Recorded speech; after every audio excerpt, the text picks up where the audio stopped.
Souza, vou falar agora pelo amigo Scúria.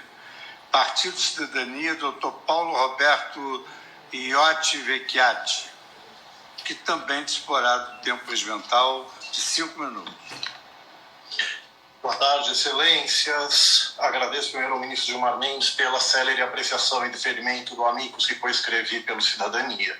Focarei no princípio da proporcionalidade, na defesa da validade constitucional dos decretos locais de restrição às liberdades de comparecimento a cultos e reuniões em geral, não só cultos, como descabidamente afirmado até aqui. Uma restrição de comparecimento temporárias, por critérios científicos, estritamente relacionados à prevenção da disseminação da pandemia do Covid-19, para que não haja o colapso dos sistemas público e privado de saúde, à luz dos princípios da precaução e da prevenção que regem a saúde pública, porque restrições temporárias, nestes estritos termos, não podem seriamente ser consideradas como eliminação de cultos religiosos, sob pena de se ter que entender que reuniões em geral estariam também eliminadas no período de vigência e vigor do decreto, o que é um grave equívoco.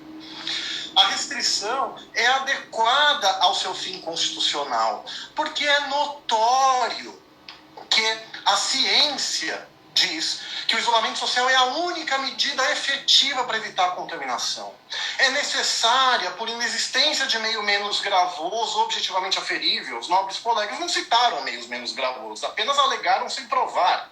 Porque as diversas medidas propostas pelo ministro Nunes Marques, na sua equivocada decisão da DPF 701, álcool gel, máscaras, etc., notoriamente são paliativos que não evitam a contaminação, só a dificultam. E o Estado não tem condições de fiscalizar se elas estão sendo respeitadas ou não. A medida é proporcional em sentido estrito, porque nesse desesperador contexto social, de milhares de mortes diárias, com mortes no Brasil com mais de 10 países juntos, mortes em proporções de genocídio, sim, senhores e senhoras.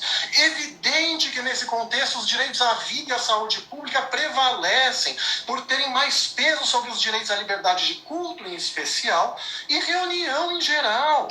Eu quero reiterar aqui que, ao contrário do que foi dito, não são só cultos que estão proibidos temporariamente. Temporariamente, ao contrário do que descabidamente foi dito até agora. São reuniões em geral. Então, quem pede para liberar cultos e nada mais, como pedem essa ação, pedem as entidades religiosas a que falaram por Amiticuri, quem pede para liberar somente cultos e nada mais está pedindo por privilégio odioso.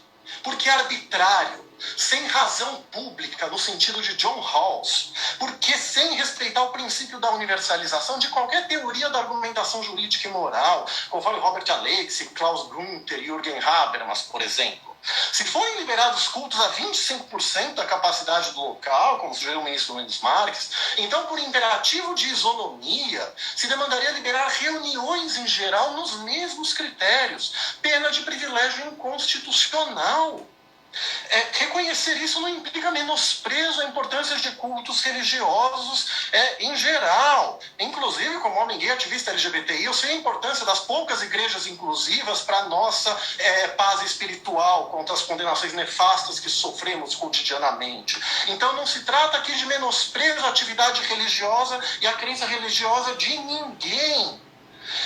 O que aqui se defende implica reconhecer que a angústia de pessoas que não podem ir a cultos não é mais grave que a mesma angústia de pessoas que não podem sair para encontrar amigos, confraternizar, ir a parques, ir a clubes, ir a reuniões laicas, etc. Todos nós sofremos depressão e angústia por isso. E não é só o culto que está proibido. Por isso, o Cidadania requer ao STF que reconheça a validade constitucional de tais medidas restritivas também a cultos, sem privilégios a cultos, porque não existe hierarquia abstrata de direitos fundamentais entre si. E eu fiz aqui a ponderação com peculiaridades de caso concreto, pelas circunstâncias fáticas e notórias citadas, e fatos notórios não supõem comprovação, como diz o CPC. são medidas válidas porque, aplicando aqui a doutrina de John Rawls, no seu famoso livro Liberalismo Político, é preciso estabelecer termos equitativos de cooperação social entre cidadãos livres e iguais, profundamente divididos por suas crenças abrangentes, religiosas, morais, filosóficas, e isso certamente não se faz pela atribuição de privilégio em favor de cultos religiosos sobre outras formas de reunião. Porque não respeita o critério da reciprocidade, pelo qual as pessoas cooperam socialmente à custa do sacrifício de seus próprios interesses, apenas quando sabem que os demais também o fazem. E não há como esperar, excelências, que pessoas respeitem o isolamento social sem realizar reuniões laicas, se for permitida a realização de cultos religiosos e vice-versa. O erro está na liberação de academias e outros serviços não essenciais. E esse erro não se corrige permitindo cultos preferenciais e outras situações não essenciais. Então, finalizo dizendo que não ser essencial, e culto religioso não é essencial à vida e à saúde psicológica, não significa que não seja importante. Claro que é, mas o que a petição inicial e os ilustres colegas que me antecederam pedem é um privilégio para liberdade de culto sobre outras formas de liberdade de reunião, associação e lazer. Eram essas as contribuições que eu tinha a fazer. Muito obrigado. Obrigado, doutor Paulo Roberto.